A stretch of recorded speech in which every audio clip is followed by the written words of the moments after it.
Сәлем баршаңызға. Бүгін мен сіздермен дәл осындай ерекше әрі тез жасалатын тағамның рецептісімен бөлісетін боламын. Бұл тағам өте жылдам, өте дәмді, әрі ерекше тағам.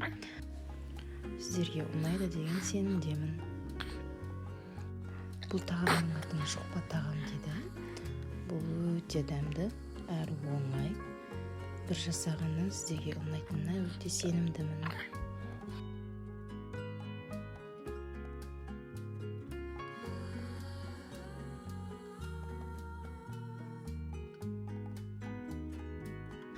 Ал ең алдымен қамыр илеп аламыз. Қамырды өз отбасыңыздың адам санына қарай жасасаңыз болады. Маған бір зуала жеткілікті болды. 4-5 адамға бір зуала жеткілікті. Сол үшін де кішкене ғана қамыр илеп алдым. Кәдімгі суға, су мен тұзды жақсылап ұнымызды қосып илеп аламыз. Жұмсақ қамыр, қатты қамыр ешқандай айырмашылығы жоқ. Илеген қамырымызды пакетке орап қоямыз. Енді кішкене тұрған қамырымызды жақсылап жұқалап жайып, мантыға турағандай қылып турап аламыз.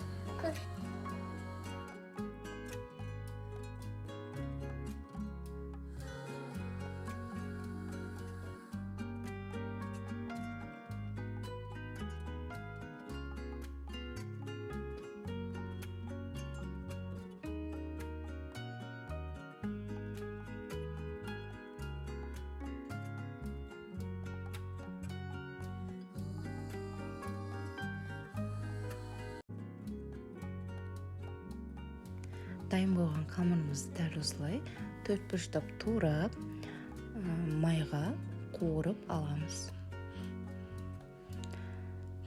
Дәл видеоға қарап жасасаңыздар, сіздерде де дәл осындай әдемі қызғылт түсті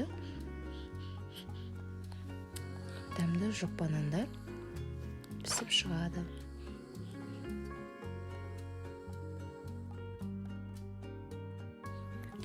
Дәл осылай алдын артын бір-бірінің үстіне қойып, әр құйған сайын майды құйып, кішкене сұйық майды солай төңкеріп, пісіріп аласыздар.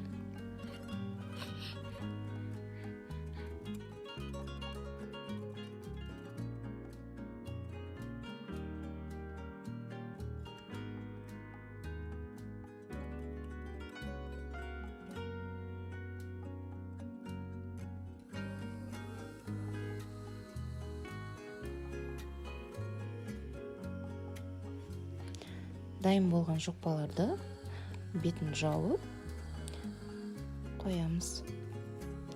Енді оған осылай сары майды ерітіп, үстінен кішкене тұзды салып, жақсылап ерітіп аламыз.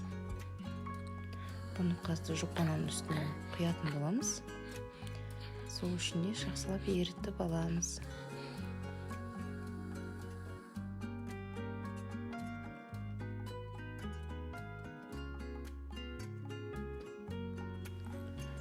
Енді жаңағы дайын болған жұқпамызды бөлшектеп, бөліп, кесеге салып, үстінен ыстық қайнап тұрған суды құйып, және де айранмен жаңағы еріткен сары майды үстінен қосып, жасап бересіздер. Бұл өте дәмді, өте ерекше. Сіздерге де ұнаған деген сенімдемін. Жасап көріңіздер. Дәмі өте ерекше болып шығады. Егер де сары майды қара қылып ерітсеңіздер, одан да күшті болады. Менде кішкене сары май ерімей қалды, қара түске енбей қалды. Сонда да өте дәмді болды. Кішкене тұз қосасыздар. Назарларыңызға рахмет.